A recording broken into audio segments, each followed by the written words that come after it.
Tuhan memilih saudara dan saya untuk menjadi alat di dalam tangannya berdasarkan kasih-Nya. Sebenarnya Paulus bukanlah orang yang layak untuk dijadikan alat pilihan Tuhan. Tetapi Tuhan memilih Paulus berdasarkan kasih Allah bagi dia. Tapi Tuhan katakan kepada Ananias, kamu harus pergi. Kita sekarang menjadi alat pilihan di dalam tangan Tuhan. Kita harus bersyukur karena kita adalah alat pilihan Tuhan.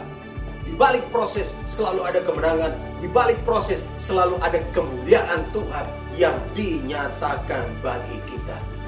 Hanya karena kasih karunia, saudara dan saya dipilih untuk menjadi alat di dalam tangan-Nya.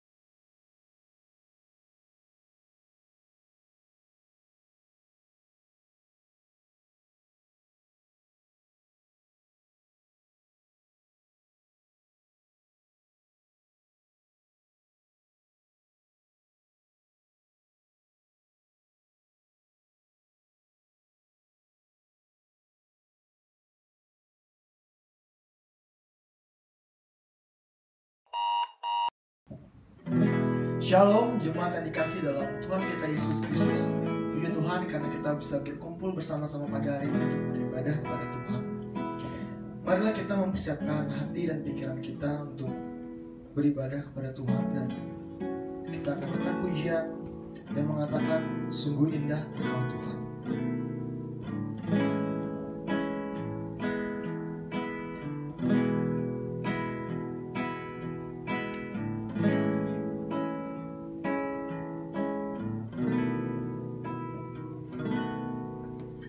Cari wajah-Mu, temukan kasih-Mu. Kau bukan Tuhan yang jauh dariku.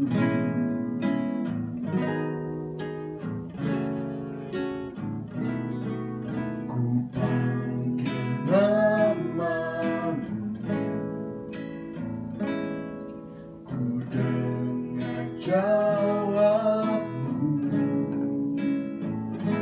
Kau Tuhan yang selalu dengar seruan hatiku.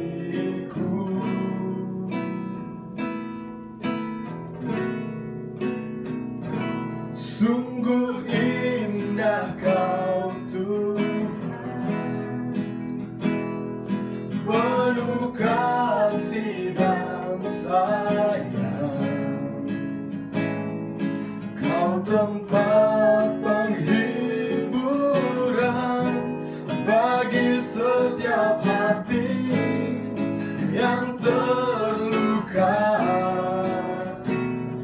Sungguh indah Kau Tuhan, menara perlindungan. Kau sumber kekuatan bagi semua orang yang membutuhkan. Kita nyanyikan lagu pujian ini dari awal. Kita siapkan hati kita untuk beribadah.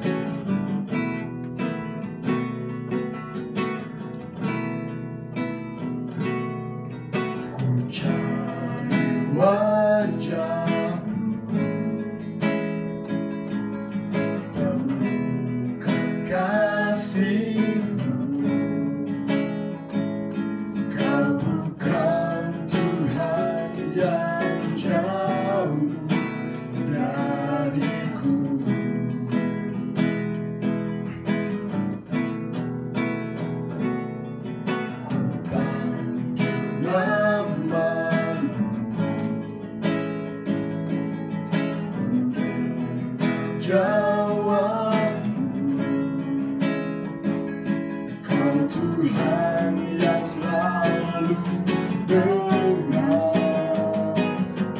seruan hatiku.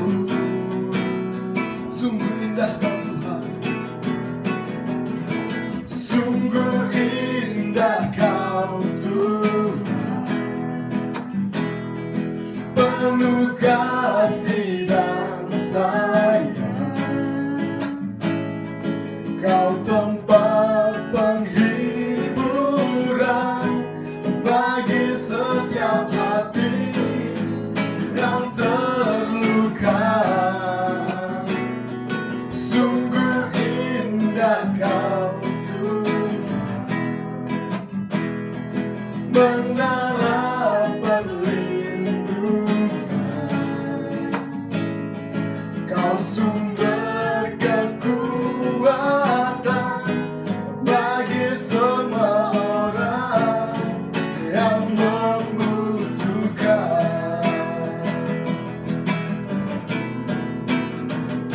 Sungguh indah Kau Tuhan, penuh kasih dan sayang. Kau tempat penghiburan bagi setiap hati yang terluka. Sungguh indah Kau Tuhan, menara perlindungan. Kau sumber kekuatan bagi semua orang yang membutuhkan. Sumber kekuatan, sumber kekuatan, sumber kekuatan bagi semua orang yang membutuhkan. Pada hambanya saya persilahkan. Mari kita berdoa. Bapa, di dalam nama Yesus saat ini kami datang kepadamu. Kami bersyukur untuk penyertaan Tuhan yang sempurna bagi kami sepekan yang telah kami lewati. Terima kasih Tuhan Yesus, hari ini kami datang kepadamu. Kami membawa seluruh hidup kami mau menyembah Engkau di dalam roh dan kebenaran. Kami persembahkan ibadah ini ke dalam tangan Tuhan. Mohon kiranya Tuhan memimpin kami semua, menyertai setiap hamba-hamba-Mu yang melayani. Tuhan, urapi, kuduskan dengan kuasa-Mu, sehingga kami boleh dapat menyembah Tuhan, meninggikan Engkau, dan mempersembahkan seluruh hidup kami untuk kemuliaan bagi nama-Mu. Terpuji nama Bapa, terima kasih, ini doa kami. Dari awal hingga selesainya, kami persembahkan ibadah ini. Biar jadi di dalam nama Tuhan Yesus, yang adalah Tuhan dan Juru Selamat kami yang hidup. Haleluya. Amin. Puji Tuhan karena kita tetap diberikan kekuatan, diberikan kesehatan untuk menjalani aktivitas kita setiap hari. Tapi terlebih daripada itu, biarlah kita memakai hidup kita untuk menjadi alat bagi pekerjaan-pekerjaan Tuhan yang luar biasa dalam kondisi seperti ini. Marilah kita akan bertepuk tangan dan mengangkat pujian dari NKI 156 yang mengatakan bahwa berdiri karena Yesus.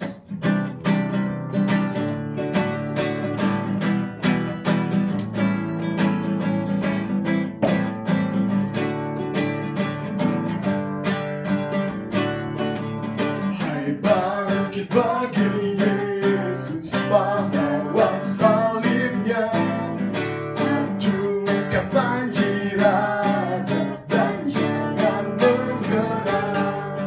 Dengan semakin jaya Tuhanmu ikutlah, sehingga tiap lawan berlutut menyembah. Kita nyanyikan ayat yang kedua. Hai bangkit bagi Yesus, dengar panggilannya, hadapilah tantangan, hadinya inilah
pada hari ini kita akan membaca Alkitab yang terambil dalam Kisah Para Rasul pasal 9 ayat 1 sampai 19a. Namun kita akan hanya membaca dari ayat 1 sampai 9 saja.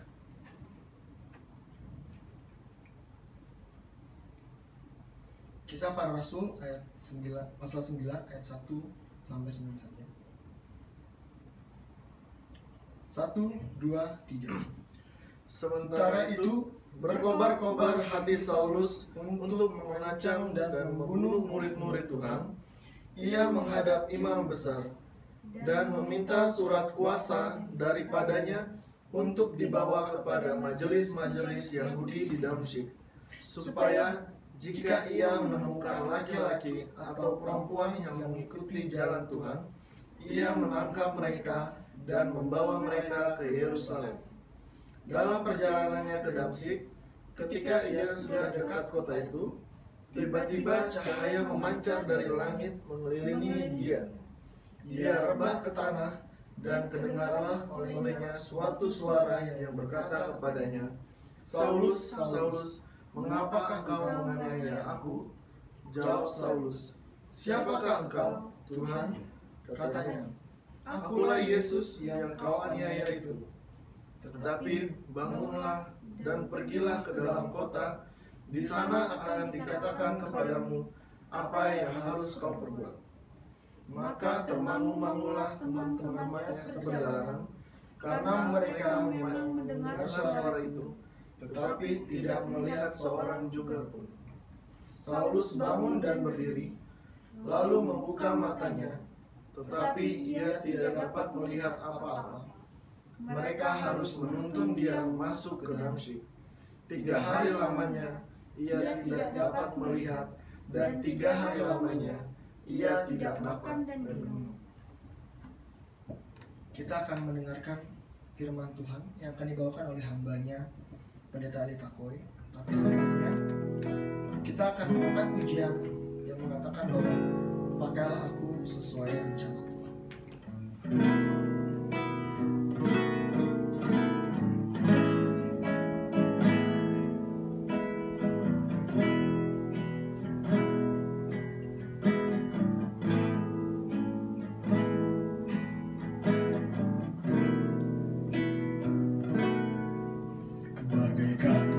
Bejana siap dibantu, demikian hidupku di tanganmu. Dengan urapan kuasa Roh-Mu, ku dibaharui selalu.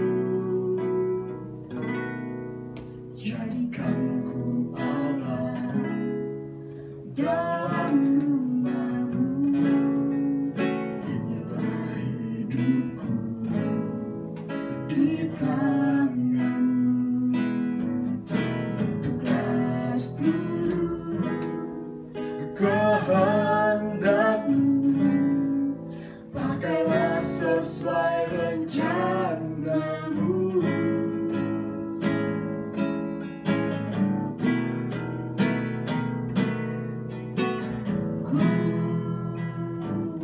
Mau seperti-Mu, Yesus, disempurnakan selalu dalam setiap jalanku, memuliakan nama-Mu. Siapkan hati kita untuk mendengarkan kebenaran firman. Kita akan menyanyikan lagu dari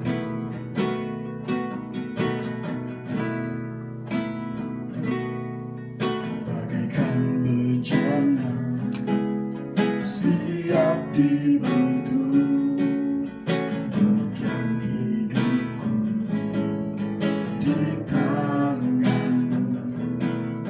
Dengan urapan kuasa Roh-Mu, ku dibaharui selalu.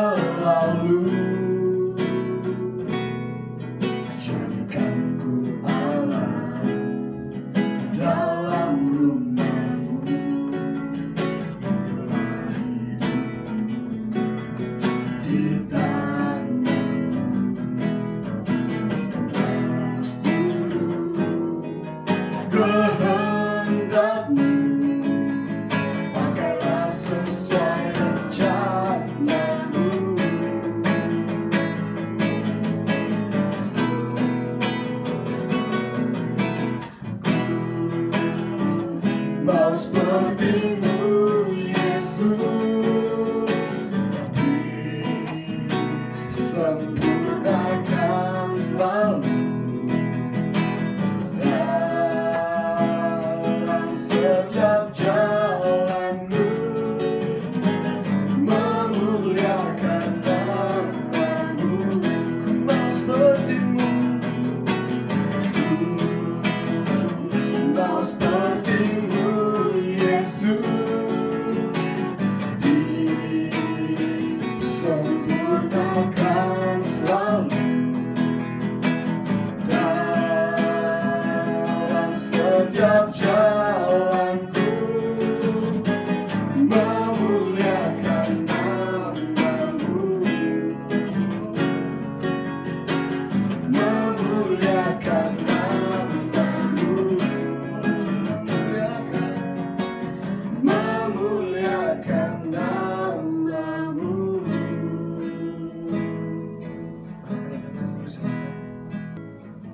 Mari kita berdoa. Bapa, di dalam nama Yesus saat ini kami datang kepadamu. Tiba saatnya bagi kami untuk merenungkan firman-Mu. Kami berdoa kiranya Tuhan Yesus menolong kami. Kiranya Roh Kudus yang adalah roh kebenaran itu akan menguasai hati dan pikiran kami, akan mencelikan mata rohani kami, sehingga ketika kami membaca dan merenungkan firman-Mu, kami boleh dapat mengerti firman-Mu, dan kami juga boleh dapat melakukannya di dalam kehidupan kami hari lepas hari. Berbicaralah kepada kami Bapa, karena kami sudah siap mendengarkan firman-Mu. Demi nama Tuhan Yesus Kristus kami berdoa dan mengucap syukur. Haleluya. Amin. Shalom saudara-saudara yang kekasih dalam Tuhan Yesus Kristus. Hari ini kita bersyukur kepada Tuhan karena penyertaan Tuhan begitu luar biasa bagi kita semua. Kita masih diberikan kesempatan untuk beribadah, memuji dan menyembah nama-Nya. Saudara-saudara yang kekasih dalam Tuhan Yesus Kristus, mari kita membuka Alkitab kita. Pembacaan firman Tuhan hari ini terambil dari Kisah Para Rasul pasal yang ke-9 ayat 1 sampai ayat yang ke-19a. Dan saya akan membaca beberapa ayat saja untuk kita, dan ayat-ayat yang lain akan saya sampaikan di dalam uraian khotbah sebentar. Perhatikan di dalam Kisah Para Rasul pasal yang ke-9, perikop di atas berkata, Saulus bertobat. Ayat pertama, sementara itu berkobar-kobar hati Saulus untuk mengancam dan membunuh murid-murid Tuhan. Ia menghadap imam besar, ayat 2, dan meminta surat kuasa daripadanya untuk dibawa kepada majelis-majelis Yahudi di Damsyik, supaya jika ia menemukan laki-laki atau perempuan yang mengikuti jalan Tuhan, ia menangkap mereka dan membawa mereka ke Yerusalem. Ayat 3 sampai ayat yang ke-6 saya baca terus. Dalam perjalanannya ke Damsyik, ketika ia sudah dekat kota itu, tiba-tiba cahaya memancar dari langit mengelilingi dia. Ia rebah ke tanah dan kedengaranlah olehnya suatu suara yang berkata kepadanya, Saulus, Saulus, mengapakah engkau menganiaya aku? Jawab Saulus, siapakah engkau, Tuhan? Katanya, akulah Yesus yang kau aniaya itu. Tetapi bangunlah dan pergilah ke dalam kota. Di sana akan dikatakan kepadamu apa yang harus kau perbuat. Demikian pembacaan firman Tuhan bagi kita semua. Berbahagialah kita yang membaca firman Tuhan, merenungkannya dan melakukannya di dalam kehidupan kita hari lepas hari. Tema khotbah hari ini ialah menjadi alat pilihan Tuhan. Menjadi alat pilihan Tuhan. Saudara-saudara yang kekasih di dalam Tuhan Yesus Kristus, kita yang diselamatkan oleh Allah, kita yang telah ditebus oleh darah Yesus, kita yang telah diangkat oleh Yesus menjadi anak-anak Allah, kita adalah umat pilihan Allah. Kita sekarang menjadi alat pilihan di dalam tangan Tuhan, dan kita harus melakukan pekerjaan-pekerjaan besar yang sudah dipersiapkan bagi kita sebelumnya. Di dalam Efesus pasal 2 ayat 10 firman Tuhan berkata, karena kita ini buatan Allah, diciptakan di dalam Kristus Yesus untuk melakukan pekerjaan baik yang dipersiapkan Allah sebelumnya. Ia mau supaya kita hidup di dalamnya. Saudara dan saya, kita yang diselamatkan oleh Allah, Efesus berkata kepada kita semua bahwa kita harus melakukan pekerjaan baik. Dia telah menyelamatkan kita. Dia telah menebus kita. Dia sekarang menjadikan kita alat pilihannya. Dan kita harus melakukan pekerjaan-pekerjaan baik yang Dia sudah siapkan bagi kita sebelum dunia dijadikan. Karena itu saudaraku yang kekasih, kita harus bersyukur karena kita adalah alat pilihan Tuhan. Kita bersyukur karena kita telah diselamatkan oleh Tuhan. Kita bersyukur karena kita telah diangkat menjadi anak-anak Allah. Karena itu kita sekarang menjadi alat pilihan Tuhan. Dan kita harus berbangga karena kita adalah alat pilihan Tuhan yang melakukan pekerjaan-pekerjaan besar yang Dia sudah siapkan bagi kita sebelumnya. Saudara-saudara yang kekasih di dalam Tuhan Yesus Kristus, perhatikan apa yang baru tadi saya baca untuk kita semua. Bagaimana kisah seorang yang namanya Saulus atau Paulus. Alkitab berkata kepada kita semua bahwa Saulus sedang berkobar-kobar hatinya. Dia dalam perjalanan menuju ke Damsyik. Dia meminta surat dari imam-imam kepala, dari majelis-majelis Yahudi, untuk mencari dan menangkap orang-orang yang mengikuti jalan Tuhan. Dan ketika dia ada di dalam perjalanan itu, pembacaan firman Tuhan berkata kepada kita semua di dalam pasal 9 ayat 1-19, di perjalanan itu Yesus menangkap dia, Yesus menjamah dia, dan ada hal yang luar biasa terjadi dalam kehidupan Paulus. Dan kemudian dia dikhususkan untuk menjadi alat pilihan Tuhan. Perhatikan di dalam ayat 15, firman Tuhan berkata demikian. Tetapi firman Tuhan kepadanya, Tuhan berfirman kepada Ananias yang Tuhan minta untuk datang bertemu dengan Paulus. Tuhan berkata kepada Ananias, pergilah, sebab orang ini adalah alat pilihan bagiku untuk memberitakan namaku kepada bangsa-bangsa lain, serta raja-raja dan orang-orang Israel. Saudara, ketika kita bicara tentang menjadi alat pilihan Tuhan, maka ada kebenaran pertama yang saya mau sampaikan buat kita semua, bahwa Tuhan memilih setiap orang percaya berdasarkan kasih-Nya. Tuhan memilih saudara dan saya untuk menjadi alat di dalam tangan-Nya berdasarkan kasih-Nya. Dia memilih saudara dan saya bukan karena perbuatan baik kita. Dia memilih saudara dan saya bukan karena saudara dan saya hebat. Dia memilih kita bukan karena kita mampu. Dia memilih kita semata-mata karena kasih-Nya. Dia memilih saudara dan saya untuk dijadikannya alat pilihan di dalam tangan-Nya. Bukan karena saudara dan saya hebat, bukan karena saudara dan saya mampu, bukan karena saudara dan saya kuat, tetapi Dia memilih kita karena kasih-Nya. Dia memilih kita berdasarkan kasih-Nya. Saudara yang kekasih dalam Tuhan Yesus Kristus, perhatikan apa yang terjadi dengan Paulus atau Saulus itu. Sebenarnya secara manusia, Paulus tidak layak untuk dipilih oleh Tuhan. Paulus tidak layak. Dia adalah seorang yang berdosa. Dia adalah seorang yang membunuh. Dia seorang pembunuh. Bahkan kalau kita membaca di dalam Kisah Para Rasul pasal 8 ayat yang pertama, ketika Stefanus dibunuh, Paulus ada di situ. Dan Paulus turut andil untuk membunuh Stefanus. Sebenarnya Paulus bukanlah orang yang layak untuk dijadikan alat pilihan Tuhan. Paulus adalah seorang penganiaya jemaat. Dia berkobar-kobar untuk mencari orang percaya, mengancam mereka, bahkan membunuh mereka. Tapi saudaraku yang kekasih dalam Tuhan Yesus Kristus, Tuhan begitu mengasihi Paulus. Tuhan begitu mengasihi dia. Karena itu Tuhan merancangkan satu hal yang luar biasa bagi Paulus.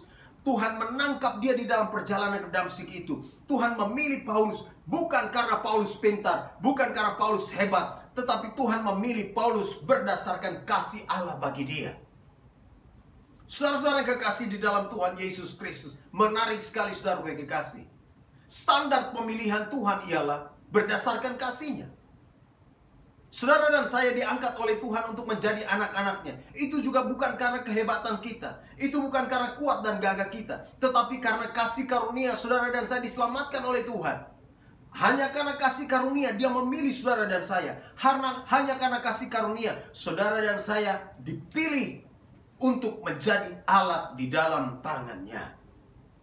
Karena itu saudara-saudara yang kekasih di dalam Tuhan Yesus Kristus, kita harus bersyukur, kita harus berbangga, karena kita adalah alat pilihan Tuhan Bukan karena kekuatan kita, bukan karena kehebatan kita, tetapi karena kasih karunia Tuhan semata-mata. Paulus mengalami jamahan Tuhan yang luar biasa. Paulus mengalami lawatan Tuhan yang luar biasa di dalam perjalanan di Damsyik itu. Dan Tuhan menjamah dia untuk menjadikan dia alat di dalam tangan Tuhan. Tuhan memilih Paulus untuk menjadi alat di dalam tangannya. Itu sebabnya ketika Tuhan berkata kepada Ananias untuk pergi dan berjumpa dengan Paulus, Ananias berkata, Tuhan, orang itu jahat sekali. Tuhan, orang itu bermaksud untuk membunuh orang percaya. Tetapi Tuhan berkata kepada Ananias, pergilah, sebab orang ini adalah alat pilihan bagiku untuk memberitakan namaku kepada bangsa-bangsa lain, serta raja-raja dan orang-orang Israel. Saudara-saudara kekasih di dalam Tuhan Yesus Kristus, kita adalah alat pilihan Tuhan. Tuhan tidak melihat masa lalu saudara dan saya. Tuhan tidak melihat latar belakang saudara dan saya seperti apa. Tuhan tidak melihat sudah berapa banyak kali engkau berbuat dosa.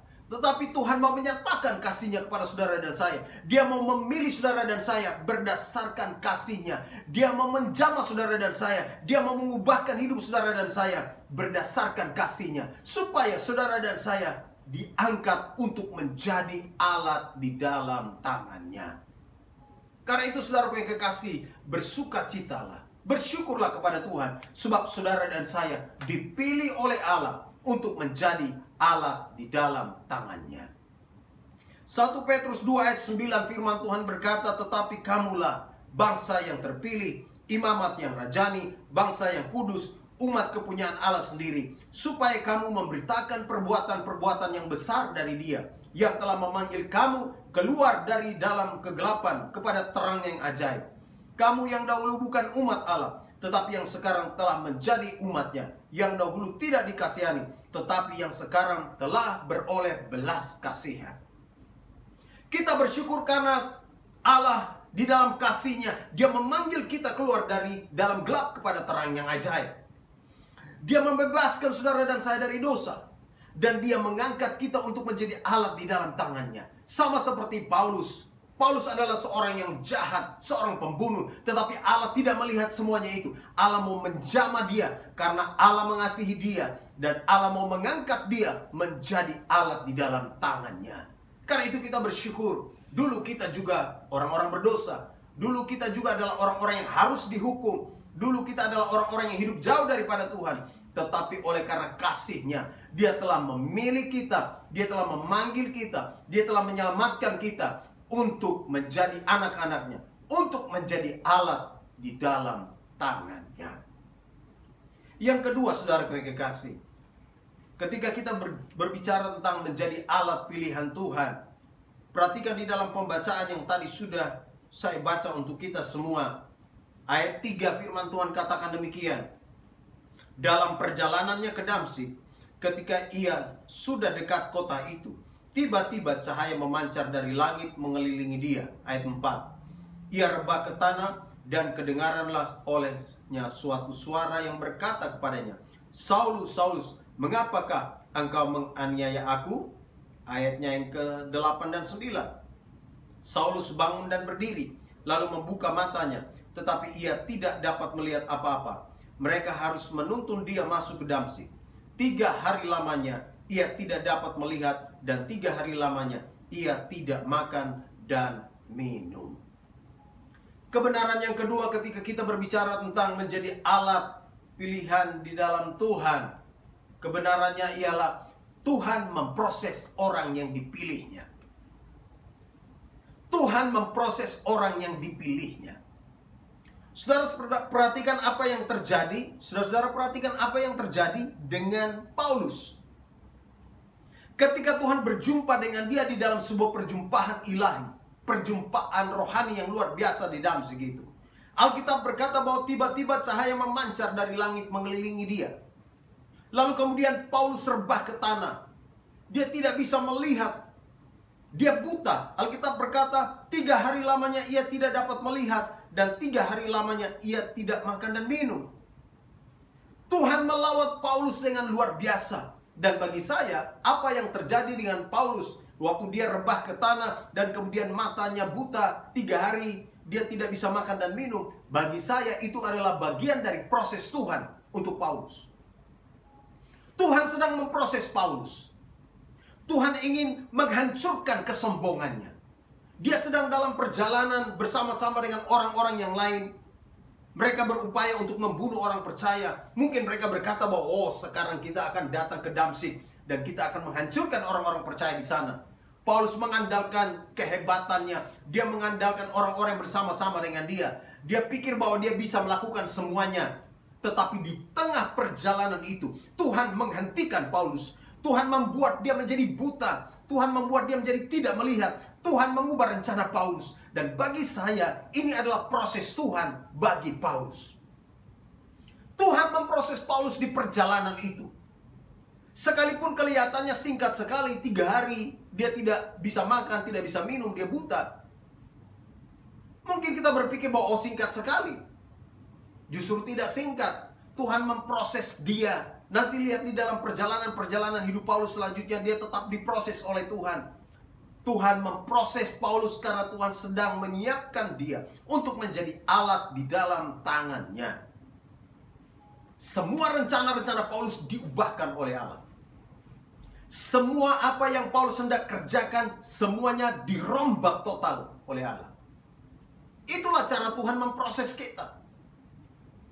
Kalau dia sedang memproses kita, saudaraku yang kekasih, kita harus berkata, terserah Tuhan saja. Apa yang Tuhan mau terserah. Kita tidak bisa melawan proses Tuhan. Sebab kalau kita melawan proses Tuhan, maka itu akan semakin lama dan semakin panjang. Kita hanya harus berkata, apa yang Tuhan mau lakukan, silahkan Tuhan lakukan itu bagi saya. Paulus dibuat tidak berdaya oleh Tuhan. Dia tidak bisa melihat. Dia tidak bisa makan dan minum 3 hari 3 malam lamanya. Dan dia sedang ada di dalam proses Tuhan. Dan saya yakin selama 3 hari itu ada banyak hal yang Tuhan lakukan buat dia. Paulus mengalami jamahan Tuhan yang luar biasa. Karena dia sedang diproses oleh Tuhan. Tuhan mau membuat dia menjadi alat di dalam tangannya. Dan Tuhan melakukan proses di dalam hidup Paulus. Saudara-saudara yang kekasih di dalam Tuhan Yesus Kristus, kalau kita mau dipakai oleh Tuhan untuk melakukan hal-hal besar, kalau kita mau dipakai oleh Tuhan untuk menjadi alat di dalam tangannya, maka saudara dan saya harus siap menjalani proses Tuhan. Kita harus menjalani proses Tuhan dengan hati. Kita harus menjalani proses Tuhan dengan sukacita. Memang proses Tuhan itu kadang-kadang tidak menyenangkan bagi saudara dan saya. Sama seperti Paulus, dia harus mengalami kebutaan. Tetapi di ujung dari proses itu, kita akan melihat hal-hal besar yang Tuhan siapkan bagi kita. Kita akan melihat hal-hal besar yang Tuhan sediakan bagi kita. Di balik proses itu, kita akan dimampukan oleh Tuhan untuk menjalani hidup ini, untuk melakukan hal-hal besar bagi kemuliaan Tuhan. Karena itu jalanilah proses Tuhan dengan hati. Jangan keraskan hatimu ketika Tuhan sedang memproses engkau. Jangan keraskan hatimu ketika Tuhan sedang melakukan hal-hal besar untuk mengubah hidupmu. Jangan keraskan hatimu ketika Tuhan sedang memproses karaktermu. Jangan keraskan hatimu ketika Tuhan sedang melakukan perubahan-perubahan di dalam kehidupanmu. Ikutilah saja proses Tuhan. Ikut saja proses Tuhan. Sebab Dia akan membawa kita sampai di tujuan yang dikehendakinya. Dia mau agar Paulus sampai di tujuan tertinggi yang dikehendaki oleh Tuhan untuk memberitakan Injil kepada bangsa-bangsa. Karena itu Paulus harus siap untuk diproses oleh Tuhan. Saudara-saudara yang kekasih dalam Tuhan Yesus Kristus, sebagai anak-anak Tuhan, kita yang telah diselamatkan oleh Tuhan Yesus, kita harus memberikan hidup kita untuk setiap saat diproses oleh Tuhan. Setiap perjalanan hidup kita, setiap tantangan-tantangan yang kita hadapi, setiap beban-beban, pergumulan-pergumulan yang mungkin sedang kita pikul, mungkin itu bagian dari proses. Karena itu kita harus menjalaninya dengan hati, menyerahkan hidup kita kepada Tuhan. Dan saya percaya kalau Tuhan memproses kita, maka kita akan muncul menjadi seseorang yang siap dipakai untuk memuliakan namanya. Kita akan dipakai oleh Tuhan untuk melakukan hal-hal besar. Proses Tuhan selalu menyenangkan bagi saudara dan saya. Karena itu, jangan pernah mengeluh ketika diproses oleh Tuhan. Ketika Tuhan memproses kita, jangan protes dengan prosesnya. tetapi bersyukurlah sebab di balik proses selalu ada berkat, di balik proses selalu ada kemenangan, di balik proses selalu ada kemuliaan Tuhan yang dinyatakan bagi kita. Karena itu saudara, jalani proses Tuhan dengan sukacita. Ketika saudara dan saya berkata bahwa kita adalah alat di dalam tangan Tuhan, maka kita wajib mengikuti, menjalani proses yang Tuhan berikan bagi kita semua. Yang ketiga, saudaraku yang kekasih, ketika kita berbicara tentang menjadi alat pilihan Tuhan, perhatikan di dalam ayat yang ke-17. Lalu pergilah Ananias ke situ dan masuk ke rumah itu. Ia menumpangkan tangannya ke atas Saulus, katanya, "Saulus, saudaraku, Tuhan Yesus yang telah menampakkan diri kepadamu di jalan yang engkau lalui, telah menyuruh aku kepadamu supaya engkau dapat melihat lagi dan penuh dengan Roh Kudus." Dan seketika itu juga seolah-olah selaput gugur dari matanya sehingga ia dapat melihat lagi. Ia bangun lalu dibaptis, dan setelah ia makan pulihlah kekuatannya. Kebenaran yang ketiga, Tuhan memakai siapa saja untuk mendewasakan orang pilihannya. Tuhan memakai siapa saja untuk mendewasakan orang pilihannya.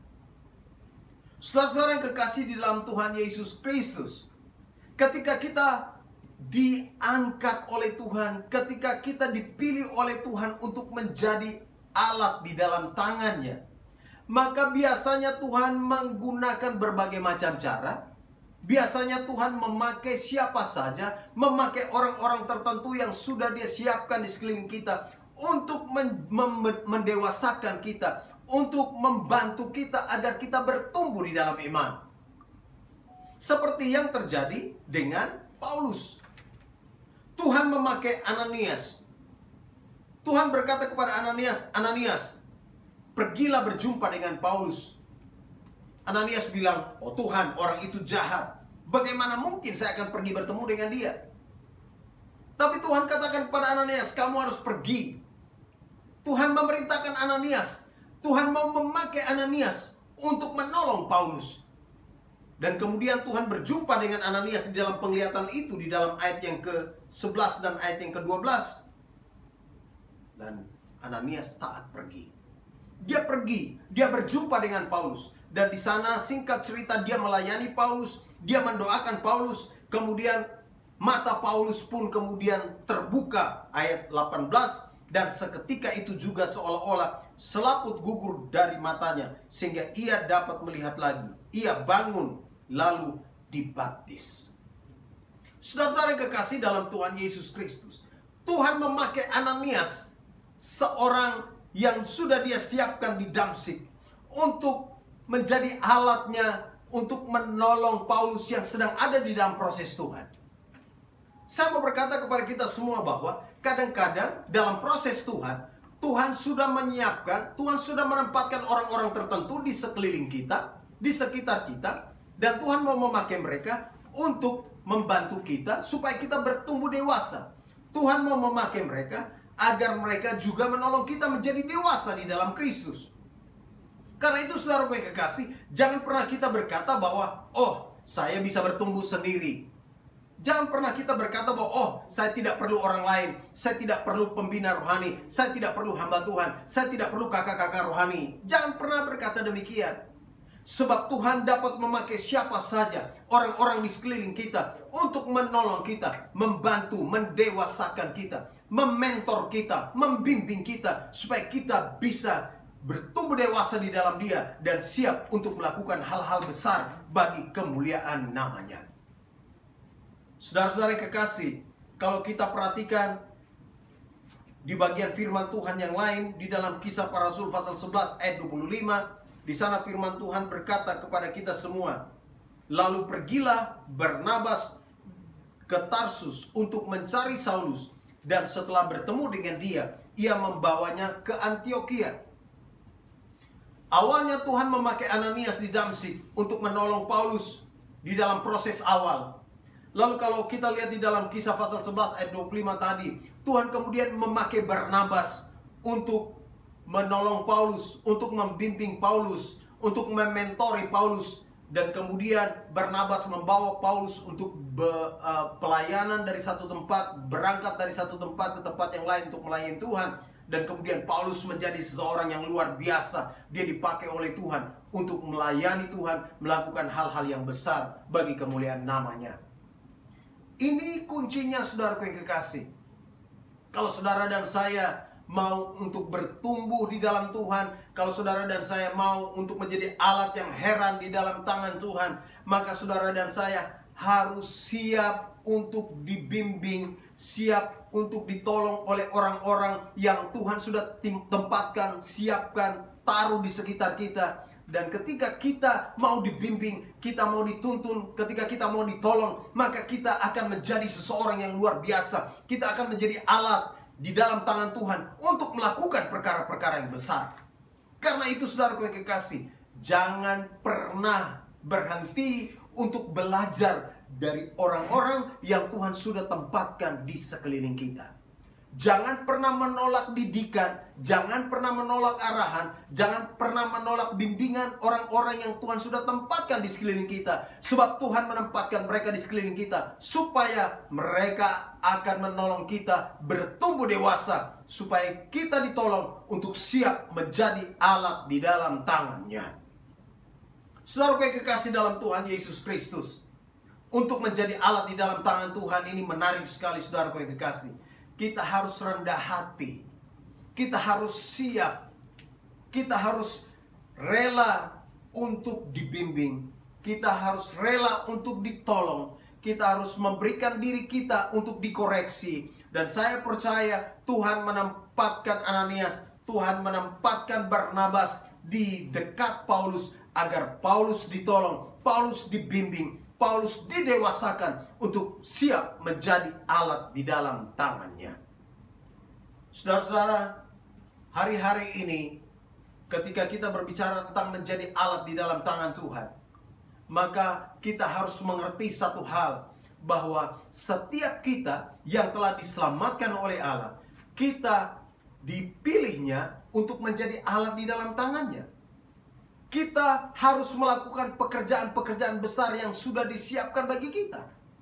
Karena itu, saudaraku yang kekasih, pembacaan kita tadi yang sudah saya sampaikan, kita harus siap untuk diproses oleh Tuhan. Kita harus siap untuk ditolong oleh Tuhan. Kita harus siap dibimbing oleh orang-orang yang Tuhan sudah tempatkan mereka di sekeliling kita. Kalau saudara mau jadi sesuatu, maka saudara dan saya harus banyak belajar dari orang-orang yang Tuhan taruh di sekeliling kita. Dan itu yang terjadi dengan Paulus. Paulus akhirnya menjadi seseorang yang luar biasa, seseorang yang akhirnya bisa melayani Tuhan dengan begitu dahsyat, karena dia telah menaklukkan dirinya untuk dilawat oleh Tuhan. Dia menaklukkan dirinya untuk dibimbing oleh orang lain. Dia menaklukkan dirinya untuk belajar banyak dari orang-orang yang Tuhan tempatkan di sekitarnya. Kiranya firman Tuhan hari ini akan meneguhkan kita semua. Kiranya firman Tuhan hari ini mengingatkan kita bahwa kita adalah orang-orang pilihan Tuhan. Kita adalah alat pilihan Tuhan. Karena itu, saudaraku yang kekasih, kita harus taruh di hati kita. Kita harus taruh di dalam diri kita bahwa Dia memilih kita bukan karena kehebatan kita. Dia memilih kita berdasarkan kasih-Nya. Dia memilih kita bukan karena saudara dan saya kuat dan gagah. Dia memilih kita karena Dia mengasihi saudara dan saya. Dia memilih kita untuk melakukan hal-hal besar, untuk menyatakan kemuliaan-Nya. Dan karena itu kita harus bersuka cita. Kita harus menyerahkan hidup kita untuk diproses oleh Tuhan, untuk senantiasa ditolong oleh orang-orang lain yang Tuhan sudah tempatkan di sekeliling kita, sehingga akhirnya kita menjadi alat di dalam tangan-Nya yang heran, yang dahsyat bagi sekeliling kita. Kiranya firman Tuhan ini meneguhkan kita semua. Mari berdoa. Bapa, di dalam nama Yesus kami datang kepadamu. Kami bersyukur untuk firman Tuhan hari ini yang mengingatkan kami bahwa Engkau telah memilih kami menjadi alat pilihan-Mu, menjadi alat di dalam tangan. Karena itu kami harus menaklukkan diri kami. Kami harus siap diproses oleh Tuhan. Kami harus siap untuk mendengarkan orang-orang yang Tuhan sudah tempatkan di sekeliling kami untuk membantu kami, untuk membantu mendewasakan kami, untuk membantu mengajar kami. Dan biarlah Tuhan memakai kami semakin hari semakin dahsyat untuk kemuliaan-Mu Bapa. Terpuji nama-Mu. Ini doa kami menyerahkan firman Tuhan ini hanya di dalam nama Yesus yang adalah Tuhan dan Juru Selamat kami yang hidup. Haleluya. Amin. Haleluya, kita telah mendengarkan kebenaran dari firman Tuhan dan kita akan mengakhiri ibadah pada hari ini. Namun biarlah firman yang telah kita dengar dapat kita hidupi dan kita lakukan dalam kehidupan kita. Kita akan angkat pujian yang berjudul Ku Hidup Bagimu.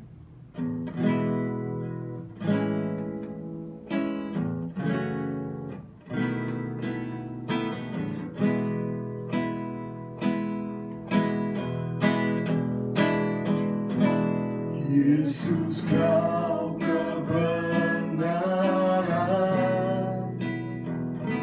yang menyelamatkanku. Kau memberikanku hidup dan pengharapan.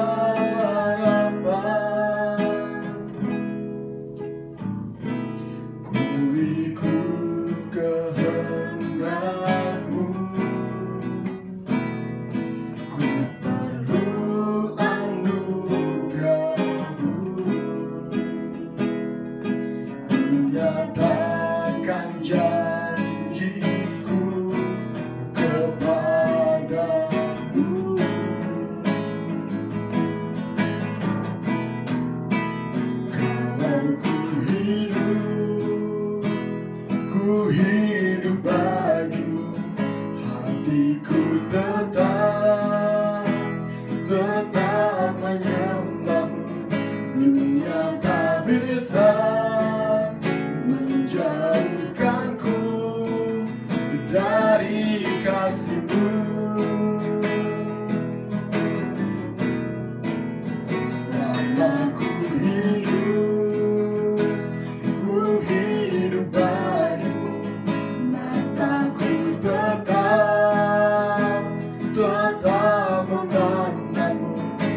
ku hidup bagimu, hatiku tetap menyembahmu. Dunia tak bisa menjauhkanku dari kasih-Mu. Selama ku hidup bagimu, mataku tetap memandangmu. Dunia tak bisa menjauhkanku dari kasih-Mu. Kalau ku hidup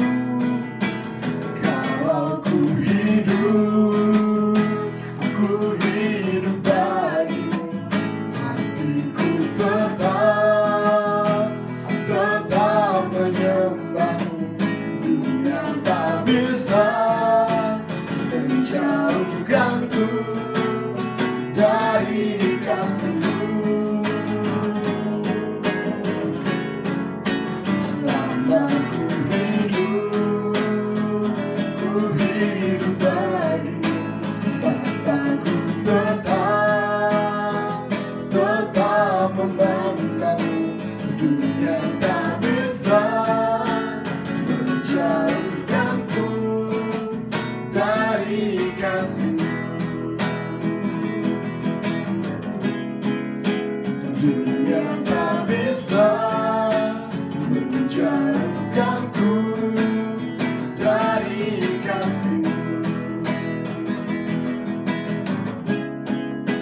Dunia tak bisa menjauhkanku dari kasih-Mu. Pada hambanya saya persilakan. Mari kita berdoa. Bapa, di dalam nama Yesus kami datang kepadamu. Kami bersyukur untuk penyertaan Tuhan yang sempurna bagi kami di dalam ibadah ini. Kami datang kepadamu Bapa, kami berdoa menyerahkan buat jemaat-jemaat-Mu ke dalam tangan-Mu. Kami berdoa menyerahkan buat setiap pergumulan-pergumulan jemaat-Mu. Berdoa menyerahkan buat pekerjaan jemaat-Mu, bisnis jemaat-Mu, pendidikan jemaat-Mu. Kami serahkan mereka semua ke dalam tangan Tuhan. Kalau ada pergumulan-pergumulan khusus dalam jemaat, hamba berdoa di dalam nama Yesus, kiranya jamahan kuasa Tuhan nyata atas setiap jemaat-Mu. Kalau ada yang sakit, Tuhan sembuhkan. Kalau ada yang susah, Tuhan hiburkan. Kalau ada yang punya rencana-rencana ke depan, hamba berdoa di dalam nama Yesus, kiranya Tuhan akan membuat semuanya berhasil. Dan biarlah nama-Mu dimuliakan di dalam setiap kehidupan jemaat-Mu Bapa. Terpuji nama-Mu. Saat ini kami datang kepadamu. Kami akan mengakhiri ibadah ini, dan kerinduan kami kiranya Engkau memberkati kami sekalian. Kiranya berkat yang berkelimpahan dari Allah Bapa, berkat Abraham, Ishak, dan Yakub, berkat damai sejahtera, sukacita, kekuatan panjang umur, berkat-berkat jasmani dan berkat rohani, kiranya dialirkan di dalam kehidupan jemaat-Mu. Dan biarlah kasih sayang dari Tuhan Yesus Kristus yang telah mati, bangkit, dan naik ke surga akan senantiasa mewarnai hati dan hidup kami. Dan kiranya tuntunan bimbingan Roh Kudus akan membimbing kami mulai hari ini hingga hari Maranatha, hari di mana Tuhan Yesus datang menjemput kami sekalian masuk dan menikmati kemuliaan sorga. Dalam nama Yesus kami berdoa dan mengucap syukur. Haleluya. Amin. Bapa, terima kasih. Bapa, terima kasih. Bapa di dalam surga, ku berterima kasih.